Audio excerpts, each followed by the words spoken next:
Evet, bugünkü dərsimiz kimyəvi rabitə dərsidir. Kimyəvi rabitə necə formalaşır, necə əmələ gəlir, əmələ gəl mexanizmi necədir, əsas birinci buradan başlayaq.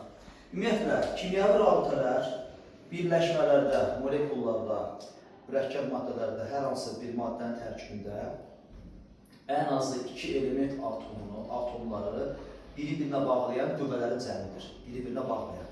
Deməli, iki element atomu bir-birinə yaxınlaşan zaman proton və neutron nüvə ətrafında isə gördüyünüz elektron təbəqələrlə. Deməli uşaqlar, burada əsas məsələ nədir? Cazibə itələmə qüvvələrinin cəmi, məcmusu. Bir element atomu öz daxilində, öz nüvəsi, öz elektronlarını cəzb edir özünə. Həmçinin də digər element atomunun öz nüvəsi, öz elektronlarını özünə cəzb edir. Və qarşılıqlı formada bir element atomunun nüvəsi nə qədər güclüdürsə, mümkün dərəcə, digər element atomunun da elektronlarını özünə cəzb etməyə çalışır. İki atom yaxınlaşan zaman, yəni mürəkkəb maddə və yaxud da birləşmə, molekul əmələ gələn zaman. Eyni tendensiya, eyni qayda, analoji ardıcıllıq digər atom arasında baş verir. Digər atomun da nüvəsi həm öz elektronunu, həm digər atomun valent elektronlarını özünə cəlb etməyə çalışır. Və həmçinin də nüvələrin yükü nədir? Müsbət. Nüvələr isə bir-birini neyir? Dəf edir, itələyir. Və həmçinin elektronlar da bir-birini mümkün dərəcə itələyir. Bu gördüyümüz qarşılıqlı cazibə və itələmə qüvvələrinin yekun cəmi adlanır kimyəvi rabitə. Yəni buradakı baş verən əsasən qüvvələrdir. Atomlar arası və həmçinin atom daxili cazibə, itələmə qüvvələrinin cəmi. Buna deyirlər ümumi adı kimyəvi rabitə. Yəni kimyəvi rabitə deyilən zaman iki atom arasındakı hər hansı bir sap, kəndir və yaxud da ip olur. Sadəcə bu gözlə görsənməyən bu qüvvələr. Necə ki, iki maqniti yaxınlaşdıran zaman, əks qütbləri yaxınlaşdıran zaman neyir? İtələyir, dəf edir və həmçinin maqnitlərin müxtəlif qütbləri yaxınlaşdıranda isə cəzb edir. Eyni qütbləri dəf edir, müxtəlif qütblər cəzb edir. Niyə? Çünki oradakı SN əlaqəsinə görə eyni qütblərdə eyni yüklənmə olur deyə bir-birini cəzb edir. Məsələn, belə deyək, elə bir ki, mənfi cəzb edir, xeyr. Müsbət mənfini cəzb edir. Bu da o kimidir. Maqnitlərin müsbət tərəfləri, mənfi tərəfləri bütüşəndə dəf edir, əks tərəf olanda isə cəzb edir. Eyni hadisə baş verir atomların daxilində. Sadəcə biz bu qüvvələri hiss edə bilmirik. Hiss üzərimiz bu qüvvələri hiss etməyə çatmır. Yəni o həssaslıq dərəcəmiz zəif olduğuna görə o qədər biz o qüvvələri hiss edilməliyik. Deməli, kimyəvi rabitənin formalaşmasında əsas burada mahiyyət nədir? Element atomları ya elektron almaqla, ya da verməklə ən son təbəqəsində ya 2 elektron saxlayır, qalır, ya da ki 8. 2 elektron qalsa nə adlanacaqdır? Dublet qaydası. 8 elektron qalsa oktet qaydası. Okta 8. Məsələn, gəlin baxaq. Dövrü sistemdə birinci elementləri hidrogen. Hidrogeni kodlaşdırın. 1s1. 1s1-də bir xana bir elektron. Yəni hidrogenin bir tək elektronu var da. Hidrogen bir tək elektronun üzərinə bir elektron alsa, nə olacaqdır? Hidrogen 1, 0, 1 elektron, üstəgəl 1 elektron. Özündə bir elektron var idi və bir elektron da aldı. Nə oldu? Hidrogen 1, 1 mənfi. Neytral atom neçə elektron alırsa, aldığı elektron sayı qədər mənfi yazılır. Neçə elektron verirsə, verdiyi elektron sayı qədər də müsbət yazılır. İndi protondan çıxan yükünü neçə eləyir? 2. Proton çıxan yükü bərabər 2 elektron. 2-ni kodlaşdırın. 1s2. Olacaqdır 1s2. 1s2. Gördünüz, hidrogen elementi ən son təbəqəsində bir elektron almaqla dublet qaydanı tamamlayır. Yəni 1s2. Məsələn, başqa bir element. Məsələn, berilyum. 4. 4-ü kodlaşdırın. 1s2. 2s2. Berilyumun ən son təbəqəsində neçə valent elektron var? 2. Berilyum metaldır, qeyri-metal. Əsasən qüvvətli olmasa metal xassəlidir. Metal xassəli element çox zaman nə edir? Valent elektronları verir. Onda berilyum elementi buradan berilyum 4, 0, 4. 2 elektron verirsə nə olacaqdır? Berilyum 4, 2 müsbət. 4-dən 2-ni çıxın, proton çıxan yükü 2. 2-ni kodlaşdırın. 1s2. Gördünüz, element atomu elektron verməklə dublet qayda gətirdi. Yəni bunu əzbərləməyin. Sadəcə gedişata baxırıq. ən sonda neçə elektron qalırsa kodlaşdırırıq. Məsələn, deyək ki, fosfor 15. 15-i kodlaşdıran zaman ən son nədir?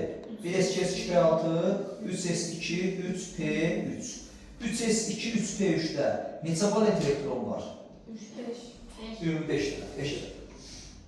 Bu elementin 5 valent elektronu var. Ya iki qayda, ya əlavə 3 elektron alır, bu zaman nə olur? Alanda fosfor 15, 3 mənfi. 15-dən 3 çıxın, 18. 18-i kodlaşdırın. Ən son nədir? 1s2, 2p6, 10, 3s2, 12, 3p6. Gördüyünüz kimi fosforun ən son təbəqəsində 3 elektron almaqla nəyə tamladı? 8-ə. 3s2, 3p6. 8 valent elektron nə adlanır? Oktet qaydası. 2 plus 6, 8 oktet. Və yaxud da fosfor elementi özündən qüvvətli qeyri-metalla birləşərək ən son təbəqəsindəki 5 valent elektronu verə bilər. Nə olur onda? 15-dən 5-i 7 səs qalır. 15, deyək ki, çıxılsın 5 elektron. Bu zaman olur fosfor 15, 5 üstü. 15'ten 5 çıxın, süper, 10. Onu kodlaşdırın, 1s üstü 2, 2s üstü 2, 2p üstü 6. Gördüğünüz kimi yenə də ən son təbəqədə neçə elektron qaldı? 8 və yenə oktet qaydası.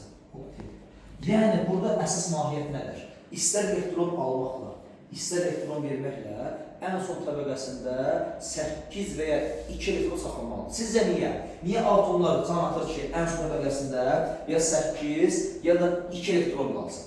Çünki nəcib qazların qısa elektron formu nədir? Helium 1s2, ns2, qalanları isə ns2, mp6. Yəni valent elektron sayı qədərdir? 8 adda. ns2, mp6, 8. Deməli, bütün elementlər birləşmə əmələ gətirən zaman nəyə can atır? Nəcib qazların elektron quruluşunu almağa. Çünki niyə? Nəcib qazın elektron quruluşunu alan element atomu və zərrəcik, iyon və s. də daha davamlı olur. Məqsəd də budur ki, birləşmənin molekul tərkibində zərrəcik daha dayanıqlı olsun, davamlı olsun. Yəni, elektron nədir uşaqlar? Artıq enerji. Elektronlar tək-tək qala bilməz. Tək-tək qalarsa, o element atomu və zərrəcik aktiv olur, aktiv qalacaqdır. Yəni, enerjidir, aktivdir və enerjini istifadə etməyə çalışır. Elektronlar cüt halda olanda və S-dən P tamda olanda, başqa yer qalmayanda, o element atomu elektronla doymuş olur və zərrəciyi, nəcib qazlarda olduğu kimi. Yəni, nəcib qazların elektron buluşunu ona görə almağa çalışır ki, elektron tam olur deyə artıq elementin elektron almağa və verməyə meyilli varlığa qalmır. Yəni, artıq burada tam dolur. Ona görə də bütün element atomları ya elektron verməklə ya da almaqla ən son təbəqəsi ya 2 ya da 8 elektronla doldurmağa çalışır. Yəni, ya dublet 2'lik ya da oktet 8'lik qayda. Bəli, bu əsasən nəyə gətirib çıxardır? Birləşmələrdə kimyəvi rabitənin formalaşmasına. Yadınızda dövristir. Demişdik ki, qüvvətli qeyri-metalla, qüvvətli metal birləşmə zamanı. Qeyri-metal nəyə can atır? Çatışmayanı alıb 8 eləməyə, yəni minimum oksidləşmə halında özü göstərir. Minimum oksidləşmə dərəcəsinə gəlib çatır. Ancaq metallar nə edir? Valent elektronları sayı qədər qrup nömrəsinə uyğun elektron verirlər. Nəyə görə? Ən son təbəqəni verirlər və buna gəlib çatırlar. Yəni, ən son təbəqədəki elektronları verməklə oradan əvvəlki təbəqədəki elektron sayını 8 və 2-yə saxlayırlar. Yəni, elektron verməklə daxildəki elektron sayını ya 2 ya 8 elektronlu tutma uyğun saxlamaq üçün. Çünki nəyə görə? Bu zaman daha dayanıqlı olur.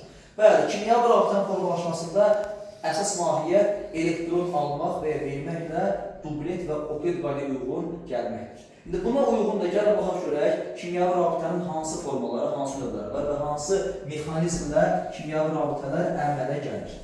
Birinci başlayaq təsnifatdan. Kimyəvi rabitənin hansı növləri var? Oradan başlayaq. Deməli şahidlər, kimyəvi rabitədə iştirak edən element atomların növünə görə və rabitənin mexanizminə görə ən başda kimyəvi rabitə bölünür. 1. Kovalent rabitə, kovalent. 2. İyon rabitə. 3. metal rabitəsi və sonuncu hidrogen rabitəsi. Hidrogen. Deməli, birinci başlayaq kovalent rabitədən, bunun mexanizmindən. Kovalent rabitə qısa konkret nəyə gedir? Ən azı iki eyni və ya müxtəlif qeyri-metal atomlar arasında əmələ gələn rabitə kovalentdir. Yəni burada ancaq və ancaq nə olmalıdır? Qeyri-metallar. Metal ola bilməz. Ancaq və ancaq qeyri-metal. Qeyri-metal sözəl qeyri-metal. Burada söhbət ancaq gedir qeyri-metallardan. Yəni başqa bir element növ yoxdur. Ancaq qeyri-metal. Ola bilər qeyri-metal eyni növ, müxtəlif növ ola bilər. Kovalent rabitədə iştirak edən qeyri-metalların növünə görə kovalent rabitələr bölünür. Öz daxilindəki təsnifat. Birinci, polyar kovalent rabitə, polyar. İkinci, qeyri-polyar, qeyri-polyar. Və sonuncu, donor-akseptor mexanizmi ilə. Donor-akseptor mexanizmi. Evet, donor-akseptor mexanizmi. Birinci gəlin başlayaq. Kovalent rabitənin növbəni izah edək, tam izah edək. Ondan sonra keçək iyon, metal və hidrogenə. Ona görə də hələ ki bunlar qalsın, bunlara ehtiyac yoxdur, bunları belə çəkilən, yəni bunlar adlanır. Birinci başlayaq kovalent rabitənin birinci növü olan polyar kovalent rabitə. Polyar kovalent rabitə. Uşaqlar, polyar kovalent rabitənin nədir mexanizmi, qaydası? İki müxtəlif qeyri-metal, yəni məsələn X, Y, hər ikisi qeyri-metal. İki müxtəlif qeyri-metal yalnız bir-birindən birləşən zaman aralarında olan rabitənin kovalent polyardır. Yəni ən azı iki müxtəlif qeyri-metal. Məsələn, deyək ki, H flor, H2SO4, S flor 6, nə bilim, bor H3 və yaxud da karbon xlordur, fərqi yoxdur. Ən azı keyfiyyətcə iki müxtəlif qeyri-metal olmalıdır. Mexanizm nədir uşaqlar? Məsələn, hidrogen ilə xlor birləşən zaman hidrogen bir kodlaşdırır, 1s1. Hidrogenin neçə valent elektronu var? 1. Bir valent elektronu hidrogen ətrafında paylayır. Bir tək elektron. Hidrogenin tək elektronu işarə ətrafında elektronların yazılma qaydası adlanır Lewis qaydası. Lewis structure deyiləsində. Lewis üsulu. Yəni elə ki, valent elektronlar element işarəsi ətrafında nöqtə ilə qeyd olunur. Bir valent elektron 1. Tək elektron tək qeyd olunur. Cüt elektronlar ikisi bir yerdə qeyd olunur. Xlor 17-ni kodlaşdırır. Nə nədir? 3s2, 3p5-lə. 3s2, 3p5-də neçə cüt elektron var? 3 cüt. 7 elektron var da, 3s2, 3p5. 7 elektrondan 3p5-də biri təkdir, qalanları cütdür. Tək elektron belə yazaq. Cüt elektronlar isə element atomu ətrafında qeyd edilir bir yerdə. Xlorla hidrogen yaxınlaşan zaman hidrogenin elektron mənfiliyi daha aşağıdır, ən yuxarıda yerləşir hidrogen. Xlor isə daha aşağıda olduğuna görə baxın. Hidrogen burada sol tərəfdə birinci nömrədədir. Ancaq xlor buradadır. Deməli, xlorun qrup nömrəsi daha böyükdür. Yəni, xlorun nəyə böyükdür? Elektron çəkmə gücü, elektron alma gücü. Onda hidrogen xlorla yaxınlaşan zaman nə edir? Hidrogenin elektronunu çəkir özünə xlor və yeni elektron cütü əmələ gələ biləcək yeni elektron cütü hara çəkilir? Xlora tərəf. Niyə? Çünki xlorun elektron mənfiliyi hidrogendən çoxdur. Xlorun elektron mənfiliyi 3-dür, hidrogen isə 2.1-dir məsələn. Ona görə də xlor özünə elektron çəkir hidrogendən. Və ən son nə formalaşır? Hidrogen xlor, bura mərkəzdirsə, mərkəzdən sağ tərəfə keçir elektronlar. Yeni əmələ gələn elektron cütü də mərkəzdən sağa keçir. Və nə formalaşdı? Polyarlıq. Yəni ingilis dilində polar nə deməkdir? Qütb. Yəni elektronlar güclü atomun qütbünə tərəf çəkilir. Hansı elektronlar? Əlbəttə valent elektronlar. Yəni burada yeni əmələ gələn elektron cütü çəkilir hansı tərəfə? Xlorun öz ətrafına, öz qütbünə tərəf. Ona görə baxın, nə adlandı? Polyar kovalent rabitə. Yəni polyarlaşma. Yəni elektron cütləri çəkilir qüvvətli qeyri-metal atom tərəfə. Yadda saxlayaq, 2 elektron bir rabitədir, şərti olaraqdan. Yəni, iki atom arasında 2 elektron rabitə formalaşdırırsa, 2 elektron birləşəndə həndəsədə 2 nöqtə keçir, bir parça. Deməli, 2 nöqtə bir parça və yaxud da 2 elektron bir rabitə. Onda nə qədər rabitə varsa, rabitənin sayını 2-yə bulanda nə verir? Orada istifadə olunan elektron sayını verir və yaxud da istifadə olunan elektron sayını deyilsə də 2-yə bölüsünə tapırsınız rabitənin sayını. Məsələn, deyək ki, hər hansı maddədir, orada istifadə olunubdur 20 elektron. Burada rabitə olunur və yaxud da 15 rabitə var sənin orada. Deməli, 30 elektron orada istifadə olunubdur. rabitə əmələ gəlməsinə. Tam aydın oldu, polyar kovalent rabitə. İki müxtəlif qeyri-metal. Bu da rabitənin mexanizmi, əmələ gəlmə forması. Bu da yekunda rabitənin öz quruluşu. İkinci gəldik qeyri-polyar. Uşaqlar, qeyri-polyar kovalent rabitə qeyri, yəni polyarlaşma yoxdur. Yəni lütfələr çəkimdə yoxdur. Yəni elektronlar hər iki atomun tən ortasında, mərkəzində dayanır. Yəni hər iki atoma eyni məsafədə, yəni polyarlıq yoxdur. Nə zaman polyarlıq olur? Hər iki atom eyni olanda, eyni növ, yəni hər iki atomun gücü tam bərabər olanda. Yəni məsələn, iki nəfərdir. İki nəfərdən biri güclü bir zəif olan zaman güclü zəifi nə edir? Pulunu əşkəsin əlinə alır. Ancaq iki eyni güclü insan olanda, iki eyni güclü olanda isə əkiz və eyni güclü olanda bu insanlar arasında heç bir ədalət ola bilməz. Çünki niyə? Hər ikisi güclü ədalətdir və qarşıdakının da gücü artıq özü kimi eyni olduğuna görə yəni onun əlindən pullu əşyanı ala bilməz. Eyni şeydir. Baxın, iki eyni növ qeyri-metal. Deməli, eyni növ qeyri-metal atomları arasında. Məsələn, hidrogenlə hidrogen, xlorla xlor, florla flor, azotla azot, oksigenlə oksigen və s. Gördüyünüz kimi eyni növ qeyri-metal atomlar arasında əmələ gələn rabitə növü qeyri-polyardır. Bir dənə nəsə eləyək. Məsələn, deyək ki, azotla azot. Azot yerindən kodlaşdırır. 3s2, 2s2, 2p3 ilə ən sona. Azotun 2p3-ündə 3 tək elektron var. Eyni azot atomunu çəksə qarşıdan 3 tək elektron və 1 cüt. Tək elektronları qarşı-qarşıya birləşdirir tək elektronları. 1, 2, 3. Deməli, məntiqlə azot atomları arasında, azot molekulunda neçə qat rabitə formalaşdı? 3 qat rabitə. Çünki niyə? Hər azotun 3 tək elektronu var və qarşı-qarşıya paralel kəsişdirən zaman nə alındı? 3 qat rabitə. 3 qat rabitə varsa burada sizcə neçə elektron istifadə olunur? 6 elektron. Və yaxud da oksigen. Oksigen səksi kodlaşdırır. 1s2, 2p4-də tək elektron nə qədərdir? P4-də 1 cüt 2 tək. 2 tək elektron var. Oksigenin 2 tək elektronu var və 2 cüt, 2s2, 2p4-də 2 cüt elektron var. Cüt elektronlar qalır yerində, tək elektronları qarşı-qarşıya birləşdirir. Nə yarandı? 2 qat rabitə. Rabitənin yaranma mexanizmini əzbərləməyin. Sadəcə element atomunu kodlaşdırın. Söhbət gedir nədən? Qeyri-polyar kovalent rabitə. Eyni növ element atomları bir-birə birləşən zaman birinci nə birləşdi? Onların tək elektronları. Sadəcə baxmaq lazımdır ki, kodlaşdırmaya uyğun atomun neçə tək elektronu var. Tək elektron nə qədərdirsə, qarşı-qarşıya birləşdirən zaman həmin 2 tək elektronu nə yaranır? Tək qat rabitə. Burada hərəsində 2 tək elektron olduğuna görə 2 qat rabitə. İndi baxın, məsələn florda. Flor 9-u kodlaşdıran zaman nə tutarır?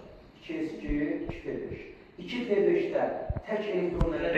1 ədədir. Deməli, florun 1 tək elektronu var və 3 cüt elektron var. Eyni florda 3 cüt, 1 tək. Tək elektronlar birləşdən olacaqdır.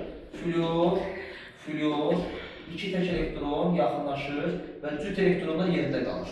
Gördüyünüz kimi, 2 tək elektron yaxınlaşan zaman hər iki element atomu eyni olduğuna görə, eyni əkiz olduğuna görə əmələ gələn yeni elektroncular harada yerləşir? Tam mərkəzdə. Hər iki atoma eyni məsafədə. Ona görə də polyarlaşma olmur. Lütfələrə çəkimdə ola bilməz. Ona görə də buna adlanır qeyri-polyar kovalent rabitə tutardı. Bu da oldu qeyri-polyar. Növbəti gəldi indi uşaqlar. Ən son kovalent rabitənin növündən olan donor-akseptor mexanizmi ilə əmələ gələn rabitələr. Uşaqlar, biologiyada bir sizə eləyir ki, donor, yəni qan verən, donor təmin edən birisində, akseptorda aksept qəbul edəcək. Deməli, bir zərrəcik, bir atom hazır elektronları verir, hazır. Digər atom isə hazır elektron cütünü özünə qəbul edir, hazır. Məsələn, belə fikirləşin, elə bil ki, bu sinifdə boş parta var, məsələn. Digər sinifdə isə ən azı 2 nəfər ayaq çıxır. O 2 nəfər hazır cüt elektron, 2 nəfər bura gəlir bu sinifə. Burada boş parta var, bu sinifdə oturur. Deməli, hazır elektron cütünü göndərən sinif donordur. elektron üstünün qəbul edəsini isə boş parçasına, akseptordur, qəbul edicidir. Əsasən donor-akseptor mexanizmi, donor-akseptor rabitəsi, daha doğrusu, rabitəsi. Əsasən 3 maddə var, əzbərdə saxlayın. CO, dəm qazı, H3O, hidrokson iyonu, müsbət, bir də NH4 müsbət, 3 maddə. Bunlarda donor-akseptor mexanizmi ilə rabitə əmələ gəlir, əsasən bu üçündə ən çox düşən suallar. Birinci baxın CO-ya, karbonu altını kodlaşdıranda 1s2s2p2. 2p2-də 2 tək elektron var və 2p-də nə var? Bir boş xana. 2p2-də 2 tək, bir xana boş. Karbonun bir xanası boşdur. Və 2s2-də cüt elektronunu dəyilir. Oksijeni kodlaşdırın. 1s2s2, 2p4, 8-i kodlaşdıranda. 2p4-də normal 2 tək elektron var, 2 tək. Və eyni zamanda 2p4-də hazır bir cüt elektron qalıbdır. Bir də 2s2-də cüt elektron qalıbdır. 2s2 dəymir, bu lazımdır. Oksigenlə karbonun tək elektronları birləşir, nə formalaşdır? Çiqat rabitə. Oksigenin 2p-dəki hazır cüt elektron hara keçir? Karbonun 2p-sindəki boş xanaya. Deməli, donor hansı elementdir? Oksigen, akseptor hansı elementdir? Karbon. Deməli, yekun yazaq, karbonla oksigen, 2 normal rabitə, bir rabitə isə oksigendən karbona doğru çəkilmiş ox. Oxun mənası nədir? Oxun başlanğıcı donor elementinə aiddir, atomuna, oksigenə, sonra isə karbona. Deməli, donordan akseptora doğru rabitə. Donor oksigen, akseptor karbon. Bəli, oxun ucu hara tutarırsa, həmin element nədir? Akseptordur. Uşaqlar, özünüz deyin. Bu donor-akseptor rabitəsi formalaşan zaman buradakı valent elektronların neçə faizi donor-akseptora sərf olunur? Valent elektron, hamısı yox. Yalnız valent elektron. 2 burada, 2 burada 4, 6, 4 da burada 10. Deməli, 10 valent elektrondan neçəsi ikisi istifadə olunubdur nəyə? Donor-akseptor rabitə neçə faiz edir? Ondan ikisi 20 faiz. Bırak 100. Və ya deyə bilər ki, buradakı valent elektrondan neçə faizi normal rabitəyə sərf olunubdur? Normal rabitə 2 rabitədir, 2 qat rabitə. Hər rabitə 2 elektron, 2 rabitə 4 elektron. Deməli, buradakı 10 valent elektrondan 4-ü hara istifadə olunubdur? Normal rabitəyə. Bırak 100, 40%. Neçə valent elektron istifadə olunmuyubdur? 4 edirlər. Bəli, 10 valent elektrondan 4-ü sərbəst qalır. Bırak 140%. Yəni, burada baxın nə sual edir, ona görə diqqətli olmaq lazımdır ki, baxın görə sual nədir. İkinci maddəmiz nədir? Hidrokson iyonu. Baxın, bunun adı dəm qazıdır. Dəm qazı. Və yaxud da digər adı karbon monoksid. Karbon monoksid yadda saxlayın. Bunun adı hidrokson iyonu. Hidrokson iyonu. Bunun adı nədir? NH4. Ammonium iyonu. Ya da qalar. Hidrokson iyonu. Yəni oksigeni bilirsiniz. 8-i kodlaşdıraq. 1s2s2p4. Oksigenin ətrafında 2 normal tək elektron var və 2 cüt elektron var. Normal oksigen tək elektronlarına hər hidrogen özündəki bir tək elektronu yaxınlaşdırır. Normal gördüyümüz tənqat qarda formalaşır. Bir hidrogen isə əvvəlcədən özündəki elektronu itirir, 1 çıxaq mənfi 1, yəni 0.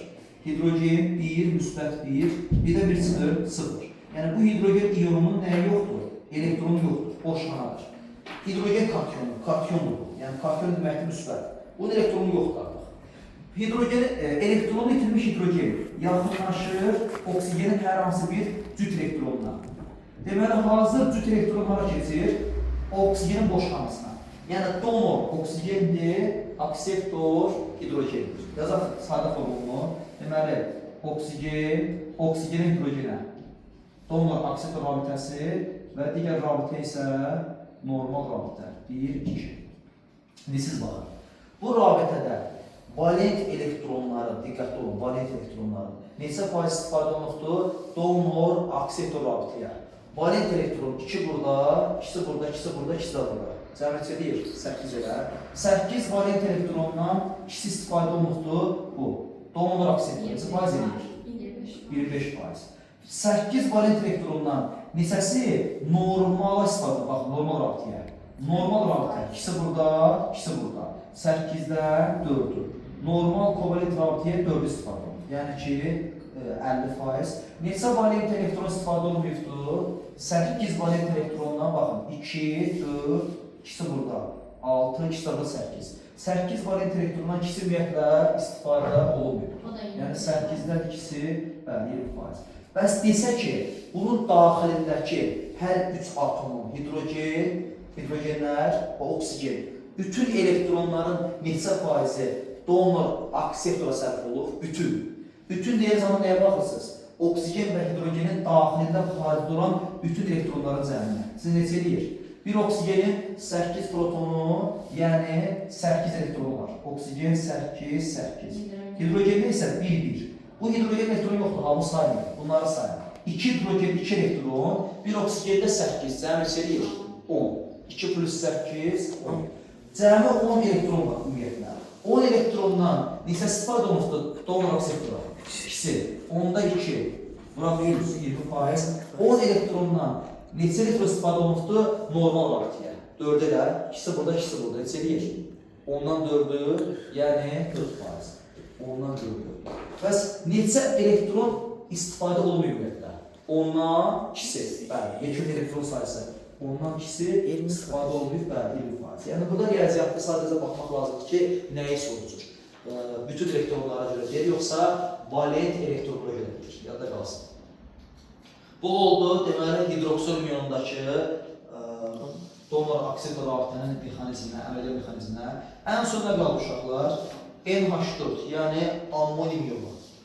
Bunu burada yazıram. Hidrogen 1, 0, 1, çıxaq 1 elektron. Hidrogen 1, müsbət 0. Yəni elektron yoxdur. Bizə lazım olacaq. Sonuncu maddəmiz nədir uşaqlar? NH4, yəni ammonium iyonu. Gəlin baxaq. Ammonium iyonunda azot 7-ni kodlaşdırır. 1s2, 2s2, 2p3. 7-də normal 2p3-də 3 elektron təkdir. 2s2-də isə 1 cüt elektron var. Azotun üst tək elektronu normal hidrogen atomlarının tək elektronlarına yaxınlaşır və nə yaranır? Normal kovalent rabitə. 3 ədəd kovalent rabitə. Azotun istifadə olunmamış bir cüt elektronlara keçir hidrogenin boşanasına. Elektron tirilmiş hidrogen kationunun nəyinə? Boşanasına. Deməli, bu cüt elektron keçir elektronu olmayan hidrogen kationuna. Azotdan hidrogenin doğruna çəkilir oxşarəsi. Azot donor, hidrogen akseptor, qalan rabitə isə normal rabitədir. Eyni şeyini baxın.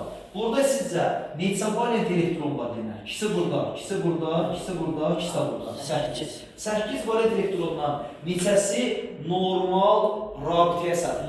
2, 2, 2, 6. 8 elektrondan, 8 elektrondan. 6'sını bırakıyoruz. Yaxşı, 8 valent elektrondan neçəsi istifadə olunubdur donor akseptora? 20%. İkisi də 8'dən ikisi bırakıyoruz 20%, 25%. Elə. Sonda, bəs bütün elektronlar desə, bütün elektron nə qədərdir? Bir azotda 7 elektron var, 7 proton, bir hidrogende 1 var.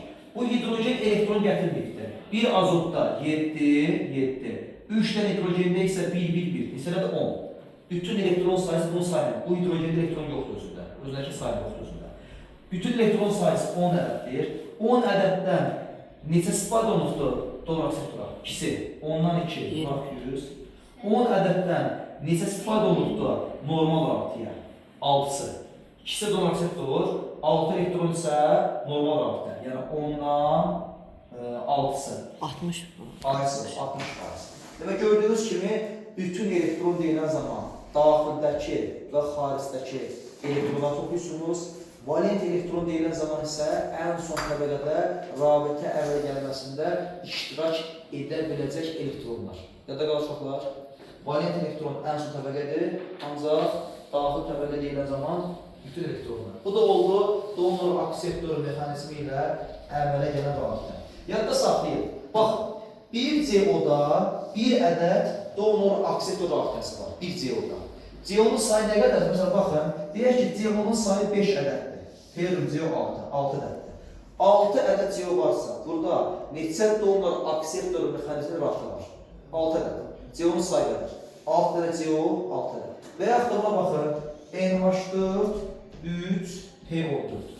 Bir NH4-də bir ədəd donor akseptor rabitəsi var. Bir NH4-də. Burada NH4 nə qədərdir? 3 ədəd. Deməli, hərəsində bir dənəsə də 3 dənəsində uzaqdır. 3 dənə. Bəli, burada 3 ədəd donor akseptor rabitə var. Hər bir maddənin özündə bir dənədir. Bir ədəd CO-da bir dənə, bir ədəd H3O-da bir ədəddir, bir ədəd NH4-də bir ədəddir. Yəni, artığı yoxdur. Bir ədəddə bir ədəd, bir dənəsində bir ədəddir. Yadda qalsın. Hər maddənin özündə bir ədəd donor akseptor rabitə var. Bu oldu kovalent rabitənin növləri. İzah elədik, qeyri-polyar, polyar və donor akseptor mexanizmi ilə əmələ gəlirlər. İndi keçək iyon və metal və bir də ən son hidrogen rabitəsinə. Uşaqlar, bunlar rahat olacaqdır iyon rabitə, çünki qısa yollar var, asan sular var, deyəcəm onları. Başlayaq, birinci iyon rabitə, uşaqlar. İyon rabitə nəyə deyilir? Qısa konkret. Metal atomları, metal katyonları ilə qeyri-metal atomları, yəni anyonları arasında olan rabitədir. Və bir də NH4. Harada metal görsəz, metal və metala birləşən qeyri-metal görsəz və yaxud da NH4 maddəsinə, yəni NH4 iyonuna birləşən hər hansı qeyri-metal görsəz, bunların hamısındakı rabitənin növü iyondur. Yadda saxlayaq. Deməli, bütün metalların bir də NH4 iyonunun fərqi yoxdur. Qeyri-metal atomlarla birləşmələri və yaxud da iyonlarından. Harada bunu görsəz, bu maddələrin tərkibində iyon rabitəsi var. Metal, qeyri-metal ya da NH4 qeyri-metal və yaxud da katyonla anyon arasındakı rabitə. Anyon katyon nədir? İyon rabitə.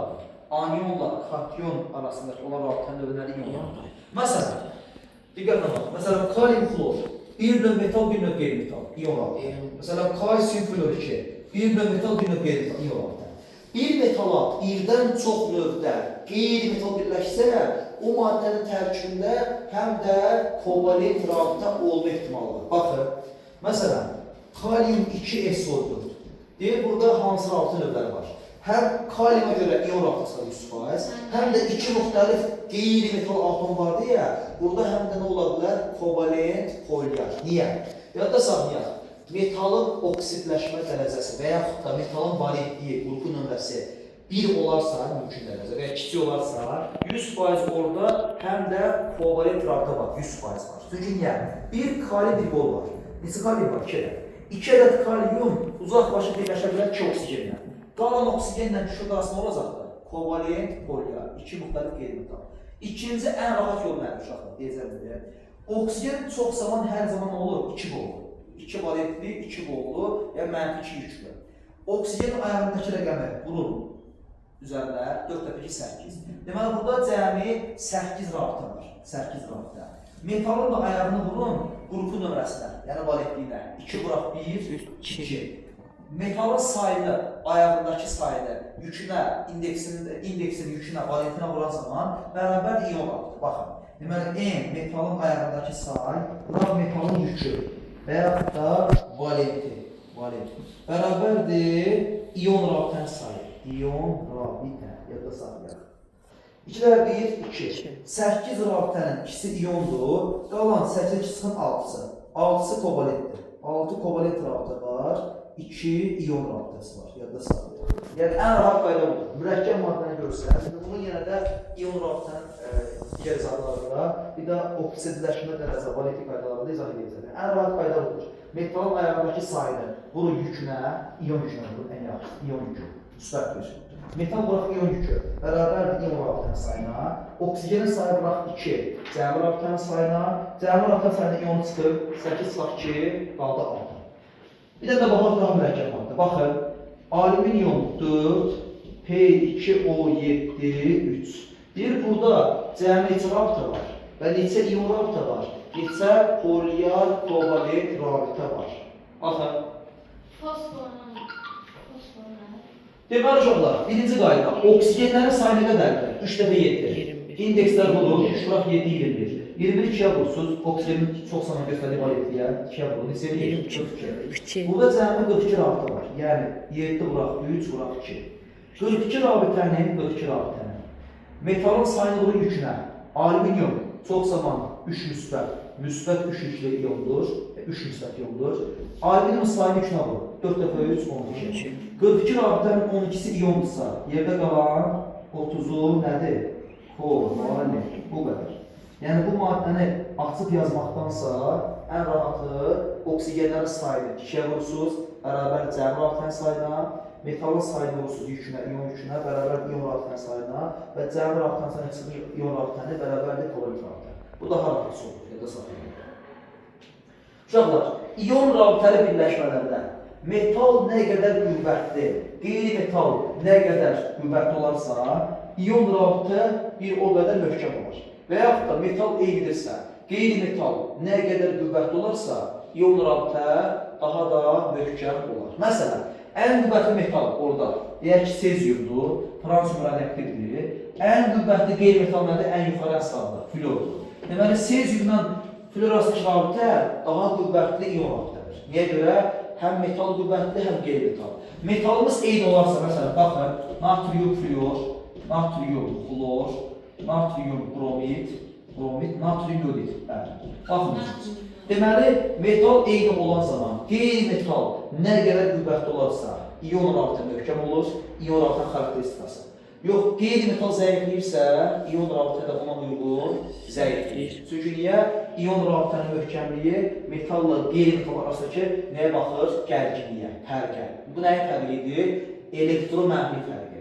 Elektro-mənfi fərqi çox olması üçün metal da, qeyri-metal da özünə görə qüvvətli olmalıdır. Zəiflədikcə iyon rabitə zəifləyir, ya da saxlayır. Rabitənin xarakteristikası zəifləyir. Yəni, iyonikdə alır və zəifləyir. O ya da qalar, doldu iyon rabitə. Bütün iyon rabitəli maddələr bərk haldadır. Bəziləri suda yaxşı həll olur, suda həll olmayanlar var əlbəttə. İyon rabitəli maddələr bərk halda əsasən elektrik keçirmir. Suda həll olanda və əridikdə, əgər suda həll olursa, suda həll olan zaman və eyni zamanda əridən zaman elektrik keçirir. Sizə niyə? Çünki suda həll olan zaman iyonlarına ayrılır, həmçinin də əridən zaman tərkibdəki iyonlar ayrıla bilir. Ona görə də ərintiləri, yəni əridən zaman, maya yolda salan zaman və yaxud da suda həll edən zaman, suda məhdudda olan zaman, suda yaxşı həll olan zaman iyon rabitəli maddələr çox yaxşı elektrik keçirir, yadda saxlayaq. Növbəti gəldi uşaqlar, metal rabitəsi. Deməli, metal rabitəsi nəyə deyilir? Qısa konkret deyək. Bütün növ metallar və metalların ərintiləri, metal qarışığı, ərintilər, yadda saxlayaq. Bunu sizə təzdən yazaqdan, bir yazaq yaxşı. Metal rabitəsi. Metal rabitəsi. Deməli, bütün metallar və metalların ərintiləri, yəni metal qarışığı. Hansılardır? Polad, çubuq, tunç, bürünc və s. Bu hamısı bu maddələrin tərkibində olan rabitə növü nədir? Metal rabitəsi. Metal rabitəsini nə formalaşdırır? Yadda saxlayın. Metalların valent elektronları və yaxud da sərbəst elektronlar. Yadda saxlayaq. Yəni, metal rabitəsi formalaşdıran iki metal atomu arasında sərbəst hərəkət edə bilən valent elektronlardır. Baxın, təsadüf deyil ki, bir ay yarım qrupundakı metallarda nə var? Bir valent elektron var. Bir valent elektron olduğuna görə bir ay yarım qrup metallara yumuşaqdır. Metal rabitəsi zəifdir. 2 ay yarım qrupundakılar 2 valent elektron qism bərkliyi artır. 3 sağda 3 valent elektron, 4 və s. Ən çox tək halda valent elektron olan hansı element atomudur metallardan? Xrom 24 istisnası, 4s1, 3d5. Xromun normal halda 6 tək elektronu olduğuna görə xrom atomundakı 6 tək valent elektron metal atomu arasında çox sıx əlaqə yaradır deyə metal rabitəsi çox möhkəm olur. Çünki niyə? Ən çox nə lazımdır? Metalların həm də sərbəst, tək-tək olan valent elektronlar. Bunlar daha çox rabitə əmələ gətirməyə meyil olurlar. Tək valent elektronlar. Bəli. Deməli, metal rabitəli maddələr çox yaxşı elektrik keçirir, istilik keçirir. Məsələn, mis və metalların hamısını, naqillərin hamısını, mis, ayın və s. Döyülüb əzilə bilir, metallar poliqramla salına bilir, yəni plastikdirlər.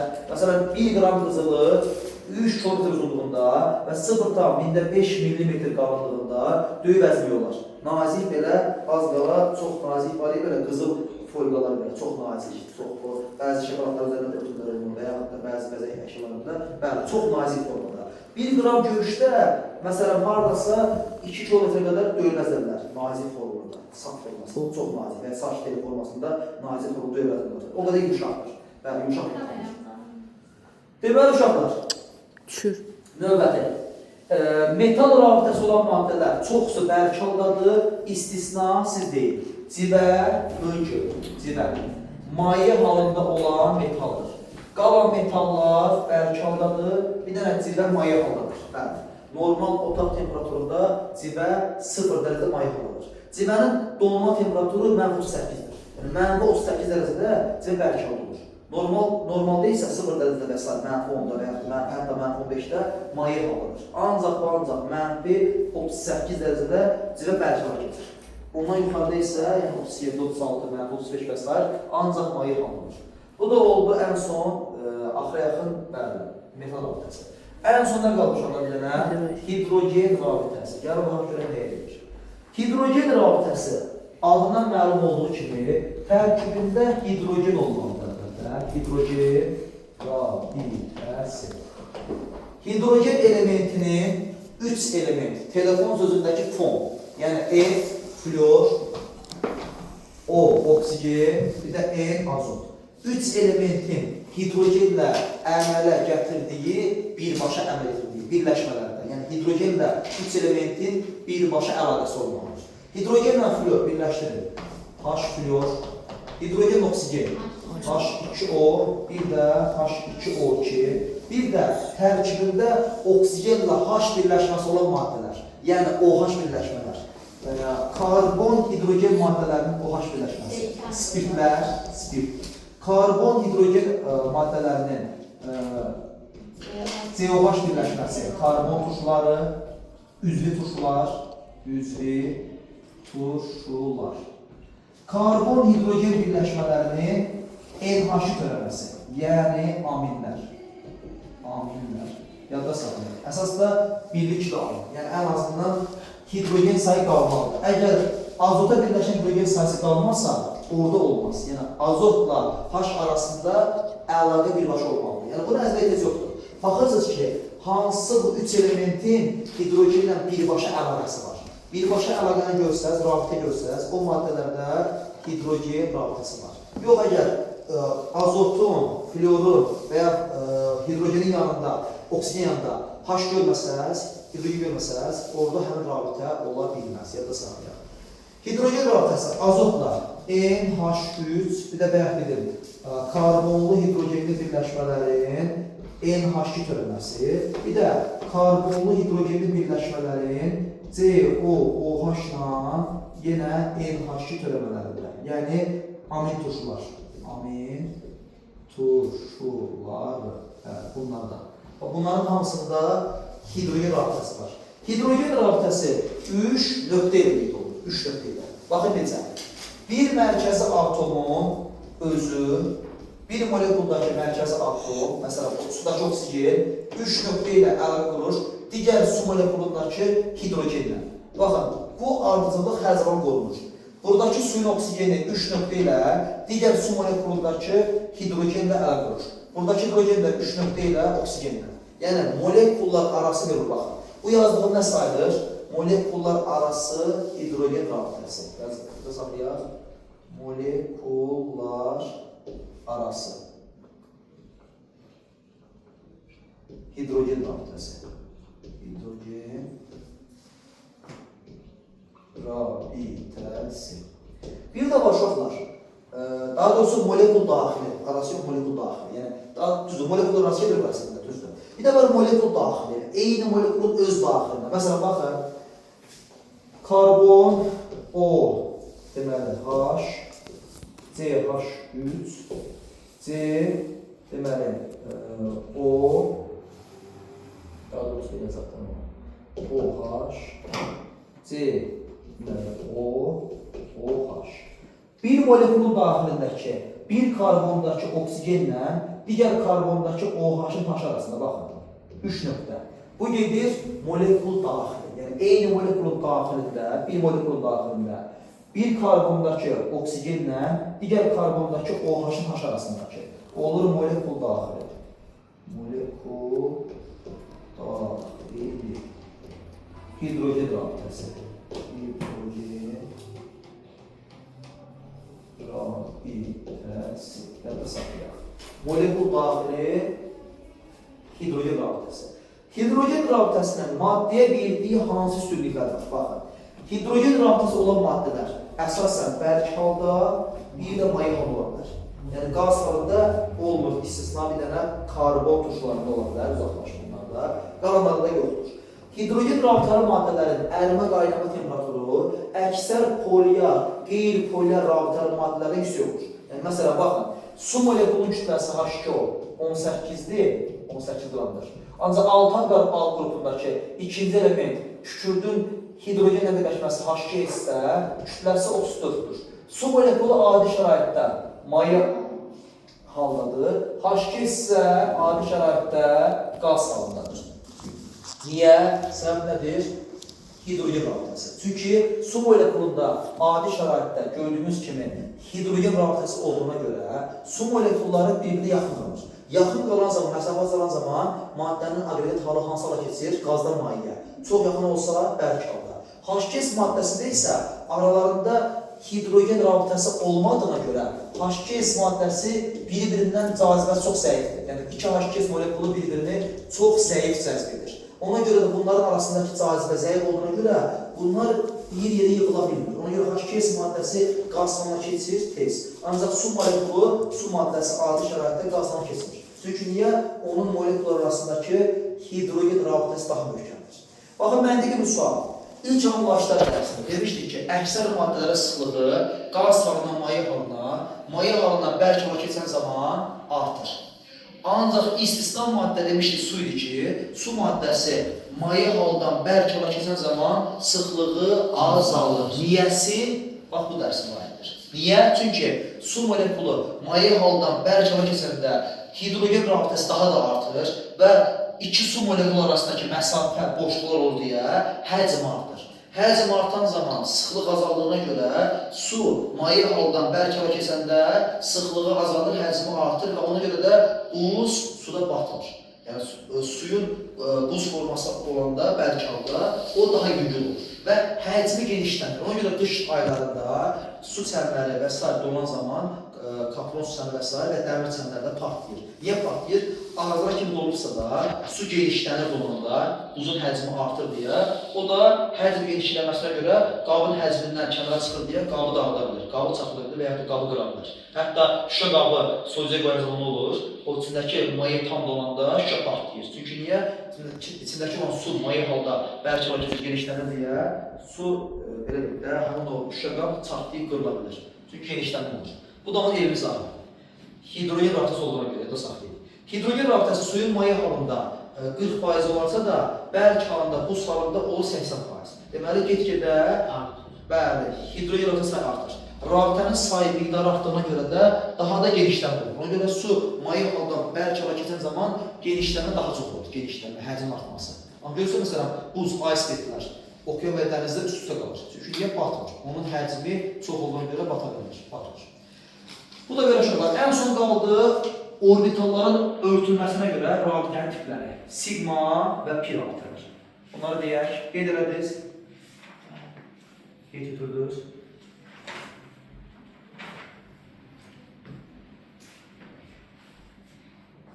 Pauza ver. Bəndərəm əli. Pauza.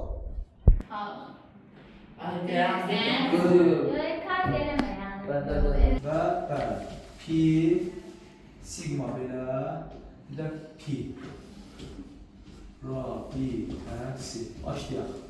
Deməli uşaqlar, elektron buludların örtülmə mexanizminə görə əsasən iki formada rabitə tipi var. Sigma rabitə, pi rabitə. Birinci başlayaq sigma rabitədən. Bu formada. Altı rəqəm kimi baş uzanır. Bəli, sigma. Sigma rabitəsi. Sigma rabitəsi nəyə edir uşaqlar? Diqqətlə qulaq asın.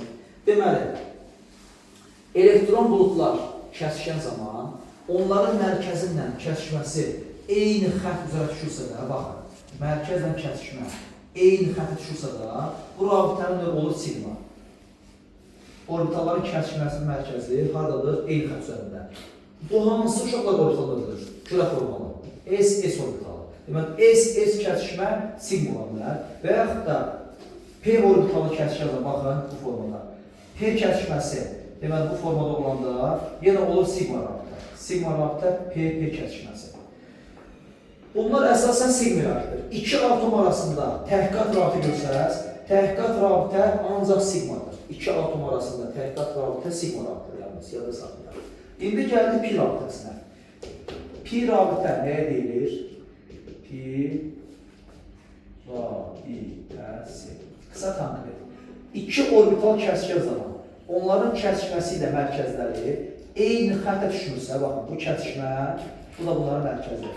Kəsişmə ilə mərkəzlərin xətti eyni xətt düşmürsə də, belə də rabitə adlanır pi rabitəsi. Baxın, orbitalların kəsişməsi şaqili deyil, orbitalların mərkəzisi üfüqi kəsir. Mərkəz üfüqi kəsişmə şaqili olur. Bəli, bu oldu PP örtülmə, deməli pi rabitə. İki atom arasında ən azı iki qat rabitə olarsa, iki qat rabitənin biri sigmadır, biri pi'dir saxlayın. Və yaxud da iki atom arasında üç qat rabitə olarsa, üç qat rabitə, biri sigmadır, qalanları isə pi rabitədir. Ən azından biri sigmadır həmişə, qalanları pi'dir. Təhqiqat rabitə isə ancaq və ancaq sigmadır. Harada bir qat rabitə görsəz, yalnız və yalnız, o sigma sayılır. Ancaq birdən çox görsəz, bəli, iki qat, üç qat rabitə, biri sigma, qalanları pi rabitəsidir. Baxın, burada orbital bizə kəsişmə çıxdı, baxın, nə kəsişmə çıxdı burada? P ilə P. Demək, buradakı sigma rabitə nədir? PP kəsişməsi. Buradakı pi rabitə qalır, pi rabitə. Buradakı sigma rabitə, bu pi rabitədir, bu sigma. Buradakı sigma rabitə, nə forma kəsişmədir, baxın. Sigma rabitəni soruşda deyirsiniz ki, iki ədəd P elektron buludları kəsişdi ardıcıl. Ardıcıl olanda, muza kimi düzüləndə sigma rabitədir, yan-yana qoşa 8 olanda isə pi rabitəsidir. Baxın, buna baxın, bu nədir uşaqlar burada? Burada isə sigma rabitə necə formalaşıbdır? S kəsişməsi. S, sigma rabitə S, külə formasında. Burada sigma PP'dir, burada pi rabitə isə PP'dir. Yadda saxlayın, sigma rabitənin P ilə S kəsişməsi, daha doğrusu S orbitalların P ilə kəsişməsi ancaq sigmadır. Eyni zamanda S orbitalların D ilə kəsişməsi və S-in F ilə kəsişməsi ancaq sigmadır. Baxın, deməli bu D orbitaldır, bu da S. D ilə S kəsişmə ancaq sigmadır. Və yaxud da F, S, D, S, D. Və yaxud da D ilə F kəsişmə, S kəsişməsi, F ilə daha doğrusu. S ilə F kəsişmə, baxın, yenə sigmadır. Ancaq P ilə P kəsişməsi və yaxud da D ilə D kəsişməsi və ya F ilə F kəsişməsi isə bunların hamısı pi'dir, baxın. D ilə D, F ilə F, P ilə P, eyni zamanda bir-birindən. Bunların hamısı pi'dir. Məsələn, deyək ki, D ilə F kəsişməsi, məsələn, D ilə P kəsişməsi, F ilə, məsələn, P kəsişməsi. Bunları harada görsəz, F ilə P, D ilə F, D ilə P, bunların da hamısı yenə pi rabitədir. Yalnız və yalnız S ilə S sigmadır və S ilə P, D, F, bunlar sigmadır. Qalan P ilə D, F-in özü-özündən və bir-birindən kəsişməsi ancaq pi rabitədir, diqqət olun, ancaq pi'dir. 10 sinifin kimya kitabında əvvəlində bu izah edir, əvvəl dərsində, oksida dərsi olmalıdır, oksidəndə bu izah var. Yəni, yadda saxlayın ki, bu P ilə P, D ilə D, F ilə F və bunların bir-bir kəsişməsi pi rabitədir. Qalanlar isə S ilə S, S ilə P və S ilə D, F də hamısı sigma rabitədir. Da qalar sorular bunlar, unutmayın. Testinizdə çoxlu suallar var əlbəttə, soruşur orada. Məsələn, deyək ki, aşağıdakı hansı örtülmə SP örtülmə sigmadır? SP nədir uşaqlar? Siz deyin, SP. Kürəklə bu. Baxın, kəsişmə ilə mərkəz düz xətt. S ilə P kəsişmə. Nədir bu? Sigma rabitə, S ilə P. Və yaxud deyir ki, sigma rabitə P ilə P. Siz deyin, P ilə P nədir sigma rabitə? Ardıcıl. Sigma rabitə P ilə P, 2 dənə P ardıcıl bu formada. Bu da olur P ilə P kəsişməsi. Gördüyünüz kimi. P kəsişmə, sigma, P kəsişməsi. Və yaxud da pi rabitəsi, bayaq demişdim, D ilə F, və yaxud da D ilə S və s. Daha doğrusu D ilə F, D ilə D, P ilə P və s. Bu da olur sigma pi rabitəsi.